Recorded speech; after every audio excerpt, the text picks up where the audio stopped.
नमस्कार दोस्तों, स्वागत है आपका हिंदी फैक्ट शो में। तो दोस्तों, अगर आप युद्ध के इतिहास में जाओगे तो आप पाओगे कि पहले युद्ध सिर्फ एक आयाम में हुआ करता था, मतलब जमीन पर, थल सेना। उसके बाद इसमें नया जोड़ा गया पानी के जरिए, मतलब नौसेना। उसके बाद पिछली सदी में इसमें तीसरा आयाम जोड़ दिया गया, मतलब हवा से, वायुसेना।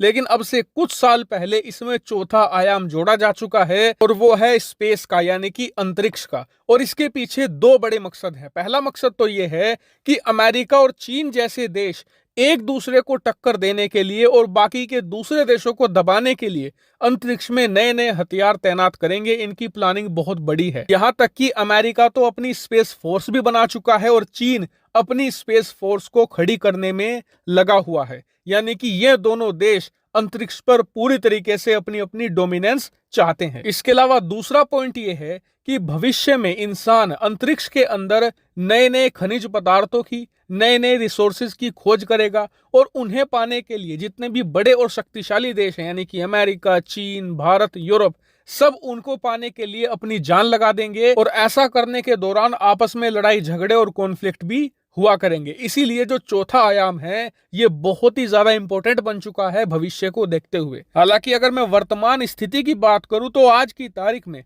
अमेरिका इस स्पेस रेस में दुनिया के लगभग सभी देशों से मीलों आगे है, यूरोप और चीन से भी बहुत आगे।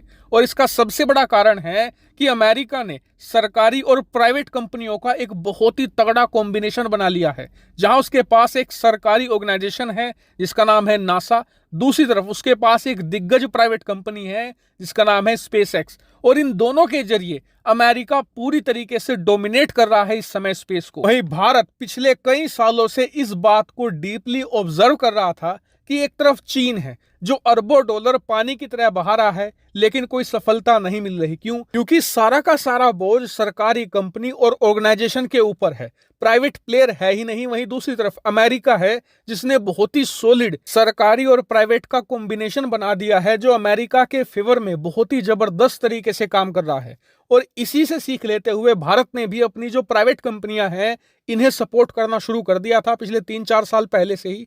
और अब इसका फल हमें मिलना शुरू भी हो चुका है। दरअसल कल भारत के लिए एक ऐतिहासिक दिन था। भारत की एक private space company Skyroot aerospace ने भारत का पहला प्राइवेट रॉकेट लॉन्च किया कल, और यह बहुत ही सफलतापूर्वक किया गया। और इस रॉकेट ने करीबन 90 किलोमीटर की हाइट को अचीव किया। हालांकि समुद्र तल से स्पेस की ऊंचाई लगभग 100 किलोमीटर है, क्योंकि 100 किलोमीटर पर कर्मन लाइन स्टार्ट हो जाती है। लेकिन यह पहला रॉकेट था जो प्रोजेक्ट प्रारंभ के तहत शुरू किया गया था, और इस रॉकेट का सिर्फ ये देखा जाना था कि क्या यह अच्छे से लॉन्च होता है या नहीं। उसके बाद जो स्काई रूट नए रॉकेट बनाएगी वो अंतरिक्ष में जाने लायक भी होंगे और वहां पर आसानी से सैटेलाइट भी लॉन्च किया करेंगे। और आपको बता दूं कि सिर्फ स्काई रूट ही नहीं, अन्य कई कंपनियां भी हैं भारत की जो प्राइवेट सेक्टर में काम कर रही हैं और सरकार उन्हें सपोर्ट कर रही है। और भारत सरकार जो इन्हें सपोर्ट दे रही है वो ना सिर्फ पैसे का सपोर्ट है बल्कि टेक्नोलॉजी का भी सपोर्ट है, ताकि ये कंपनियां एक बार सेटअप हो जाएं, इनका बेस तैयार हो जाए और फिर ये उस टेक्नोलॉजी पर बेस करके अपने रॉकेट, अपने सैटेलाइट बना सके। हालांकि प्राइवेट सेक्टर में भारत की अभी ये बस शुरुआत ही है, ये पहली सीढ़ी है जो हमने चढ़ी है। अभी हमें बहुत दूर जाना है और बहुत मेहनत भी करनी है, तभी हम अमेरिका को प्रॉपर्ली टक्कर दे पाएंगे। हालांकि स्काई रूट की इस बड़ी उपलब्धि पर उन्हें बहुत बहुत बधाइयां और भविष्य के लिए उन्हें बहुत शुभकामनाएं। फिलहाल इस वीडियो में इतना ही। Thank you very much for watching video.